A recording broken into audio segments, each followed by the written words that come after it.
All right, let's dive in. Today, we're unpacking a really fascinating experiment that basically put AI in a head-to-head battle with traditional study methods inside a real university classroom to see what actually helps students learn. Ever since ChatGPT just exploded onto the scene, this has been the question on everyone's mind. Students, teachers, you name it. Is this tech just a fancy shortcut for getting answers, or could it actually make us smarter? And that's exactly what we're digging into today.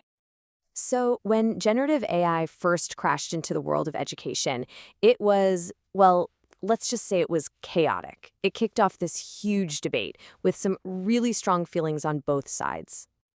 And look, this isn't just some abstract debate. It is happening right now. By late 2024, a full 26% of teenagers in the US were already using ChatGPT for their schoolwork. That's double what it was just the year before. So yeah, the tech is here, and it's definitely being used. Now, what's so interesting here is how it breaks down the two sides of the coin. On one hand, the promise is just incredible, right? A personal tutor for every single student, giving you instant feedback, pushing you to think deeper. But the risks, they're just as real. AI can hallucinate, literally just make stuff up.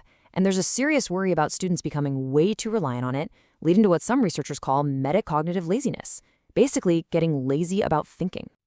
So to cut through all that noise and find some actual answers, a group of researchers came up with this brilliant classroom experiment. They didn't want opinions. They wanted cold, hard data. Okay, so meet the star of our story, MacroBuddy. Now, this was not your everyday chat GPT. This thing was custom built. It was fed all the course lectures, all the reading materials, and here's the genius part. It was programmed to use the Socratic method. It wouldn't just give you an answer, it would ask you questions to help you figure it out for yourself. And this is just a perfect example of how it worked. A student stuck on a really tough concept in macroeconomics. Instead of just spitting out the definition of the money multiplier, MacroBuddy prompts them, gets them to think through the process step by step. It's not giving information, it's guiding the student's own discovery. So to really put this to the test, the researchers split an entire economics course into 4 separate groups. You had your control group, just studying on their own, no special help. Then a group that only worked with each other. A third group got to use MacroBuddy by themselves. And finally, the fourth group got to use MacroBuddy and work with their peers. It was basically the ultimate academic showdown. All right, this is the moment of truth. After running this whole experiment, the researchers crunched the numbers from the exams to see what actually happened. Did any of this stuff actually work? But wait, before we get to the final results, there was a little twist. The second exam was way harder than the first one, and the control group, the students working all on their own, their scores took a pretty big hit. It was a classic midterm slump. So the real question was, could any of these new methods help students fight back? And the answer was a huge, resounding yes. Just look at this. This chart shows how much better each group did on the final exam compared to that control group. You can see group work alone gave a little boost, AI by itself, a much bigger boost, but the undisputed champion, using AI and working in a group, they saw the biggest jump of all. This table here gives us an even sharper look. On both the second and third exams, all 3 of the other groups did better than the control. But what's super fascinating is that AI on its own had this huge immediate impact on that tough second exam.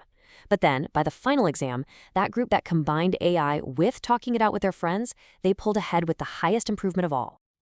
So what's the big lesson here? It's not about choosing between technology and talking to people. It's about finding that perfect sweet spot, that perfect blend of both. I mean, what this really shows is that the Socratic AI tutor, it worked wonders. But you know what else worked? Good old-fashioned teamwork. This study proves they aren't fighting each other. They actually help each other. The AI helps you sharpen your own reasoning, and then explaining it to your friends is what really makes it stick. And this is the powerful conclusion from the researchers themselves. The key isn't just using AI, it's using it smartly. When the tech is guided by solid teaching principles, like the Socratic method, that's when it becomes a true ally for actually learning something.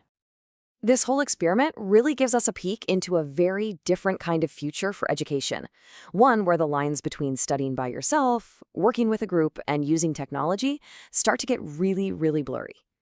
The big idea isn't to just offload all our thinking onto a machine. No, it's to use AI as a cognitive companion, a partner that can challenge us, that can guide us, and ultimately make our own mental heavy lifting more productive and, as the study shows, even more social. And I think this quote, which was part of the study's inspiration, just hits the nail on the head. AI is an amazing tool. It might be the most powerful learning tool we have ever invented, but it doesn't replace the most critical part of the whole equation. At the end of the day, real learning still needs your effort. Which leaves us with this final, really important thought. In this new world of learning, where AI might be the copilot helping us navigate, we have to remember who's ultimately in control. The student is still the pilot, making the decisions and doing the real learning. Thanks for digging into this with us.